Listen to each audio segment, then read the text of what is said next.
All right, so we are back, and we are on the road to Misfits Boxing X Series number 4, and the card is being laid out like Dillon Danis got from Anthony Taylor in the parking lot. But as you can see, there are banger fights after banger fights. Slim defending his title versus Tom Zanetti. Ryan Taylor coming back into the scene to fight Swarms? We also have the banger of the card so far, Salt Poppy versus Josh Bruckner. Keep your eyes on that one because the winner of it's probably getting a KSI big money main event fight. But before we get into any of that, guys, make sure you subscribe here at the W.A.D.E Concept. We are just under 30K away, and I think we can hit it by the end of the month with your guys' help. So hit that subscribe button.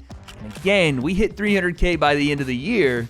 Celebration times are coming. Celebrate good times, come on. And subscribe to the channel.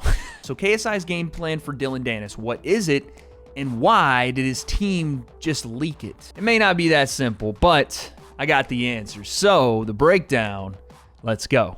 So Misfits Boxing dropped a video called In the Gym with KSI. Both of KSI's coaches talk about what they're doing and how they're preparing for Dillon Danis, but I think they may have leaked too much. The biggest thing, and I know I say this a lot, but I mean it, the biggest thing that KSI has to do is not underestimate his opponents. I know he was doing the thing with how he was going to be eating McDonald's and candy, and that's all bullshit. That's not going to be happening. But I mean, leading to this fight and in the fight, he has to take Dillon as seriously as he would take Jake Paul, as seriously as he took Logan. And in the fight, no matter how well he's doing, if he's doing well, there is always that opportunity for a guy the size of Dillon Danis.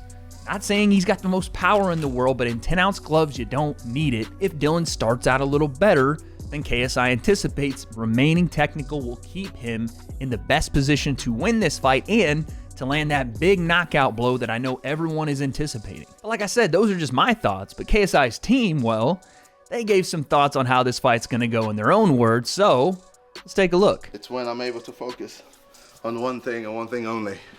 Breaking Dillon's face. I think where we are right now is just implementing the skills that we're going to be using during the fight. So it's learning new skills that we've been coaching him with, new sets of combinations, new entrances and exits on southpaws, considering we didn't know we were fighting southpaw, now we are.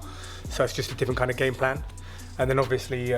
So yes, you see that, Alexis, Shoot Fighters Gym in London. You hear what he said there. They're trying to implement new entrances and exits, trying to teach new techniques to fight a southpaw, because up until recently, they didn't know they were fighting a southpaw. And I like all that. Learning while in camp is still something guys at our level are going to have to do. KSI has not fought a southpaw yet. This is fine. I like this. KSI working, again, entrances and exits, meaning he's not going to just walk into range and he's not just going to walk out of it.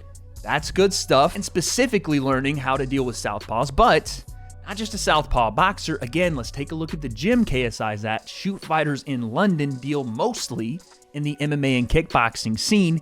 He's going to get a variety of looks of southpaws from boxers, from kickboxers, from MMA fighters. They all throw differently. That is why Shoot Fighters and their background is a perfect match, especially for Dillon Danis, for KSI this fight, especially for a Dillon Danis fight. Considering where we're at, I mean, JJ's well ahead of schedule. We're sort of, it's not just about this fight, it's about the continuation of him as a boxer and him as a competitor and him as an athlete. We're trying to just keep on improving. So it's not just the fundamental stages that we're trying to implement things that are going to give him a skill set that if he takes this further, that's going to stay with him. Again, something else I like to hear, because when you're talking about influencer boxing, if you're just preparing for the opponent each and every time and you're not getting better fundamentally, those things are not going to last over time. The reason a guy like Jake Paul, and I know we compare the two a lot, but just hear me out, the reason he's been so successful is because his fundamentals have gotten better and better and better, because his team is not only preparing him for those guys specifically, but they're sharpening his tools, so no matter who the opponent is, he's ready for a different style. Jake's boxing ability and his style and things that Jake brings to the ring when KSI, or if KSI gets that fight, is going to be something that he has not seen yet from Logan, from Dillon, from Swarms, Pineda. So preparing him specifically for Jake through all these fights is not going to work. Building him fundamentally, working technically so that he has tools for no matter who the opponent is, that is what truly makes a fighter. Not the camp stuff and preparing for a single opponent, but getting better over time by focusing on your fundamentals. Work. Speed. 2, 3, 4, 5, 6, 7, 8, 9. Okay, I like that, you know what I'm saying? I don't know what the weight is he's doing there because I don't know kilos or nothing like that, but let's just call that 185 pounds, maybe 155, I don't know. But what I will say is he's got to go ahead and perform those things to full extension. Lock those bad boys out like you're going to extend those shots, because if not, you're not getting the true power through the full motion. But what all that does tell me is that they are working on KSI's explosion, his power, something they keep referring to. They're showing him lifting weights for a reason. They want to implement what he already has. KSI is already a big, powerful guy, an explosive guy. They're trying to lean into that by making him a little stronger, but also doing it in a plyometric fashion with the weights, with the jumping exercises, with all the other stuff that you see in this video. This is a plus. Talk to me a little bit about sparring. I know you can't go into too much detail, but how's he looking in there? That's what people want to hear about, is how is sparring going. It's obviously a very important part of camp. How's he looking in there? Sparring is probably the most important thing that we do. Yeah. We have to try and make this as real as possible. So JJ, for his last fight, had 126 live rounds with loads of pros, different bodies, and not move around rounds. You know, I'm going to work you and help you out rounds. Absolutely live rounds, they'll come to take your head off. Yeah, those are the rounds that this gym is famous for and that we're famous for. We have to make sure our fighters are ready for combat. So JJ's already well underway with some good level guys. They just said that KSI did 126 live rounds for the last fight. When they say live rounds, they mean basically this spar is a fight. These guys are going in and scrapping. It is a little bit different than a regular fight, but basically they're going to compete as if they are fighting. So KSI, at Shoot Fighters, you'd expect nothing less because those guys beat each other's brains in. At least that's their gym reputation. They're probably putting him through the ringer in there. I mean, they got real guys. So when you have this gap to make up after being off for 3 years, hard sparring is kind of the only way to do it. They're throwing him in the deep end, and apparently from what they're saying, KSI is still swimming. What do we know about the opponent, Dillon Danis? What do we know and what have we got to work on for that fight night? I think you've got to think about Dillon as being a world-class competitor from a grappling sense. So we know he's a competitor, we know he's an athlete, we know he's one of the best in the world at something. We know he's an undefeated MMA fighter, and we know he's current. So those are the things that we know, and we know he's a southpaw.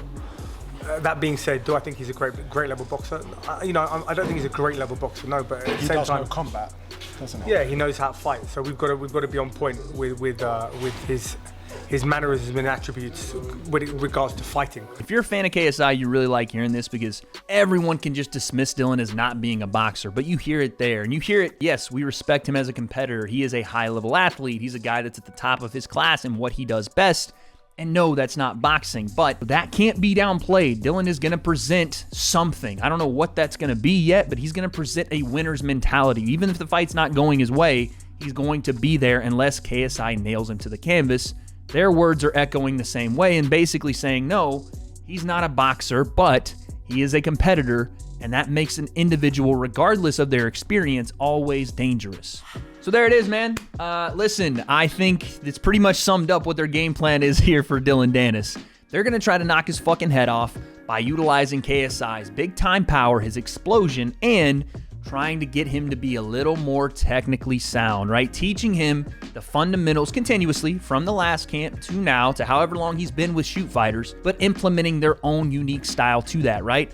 Keeping him technical, but leaning into what he already is. Dangerous, powerful, explosive, and giving him that opportunity to then use his technique to get to those shots. That's what we need to see more of from KSI this time around. It was something that we didn't get to see in the last fights, and it was partly because his opponents weren't great and the shots weren't going to land in a way that someone that's attacking him or someone that's engaged in the fight would actually land. But does KSI's game plan make sense? Is he going to beat Dillon technically? Is this going to be a knockdown, drag-out bar fight? I don't have those answers, but January 14th, guess we'll find out.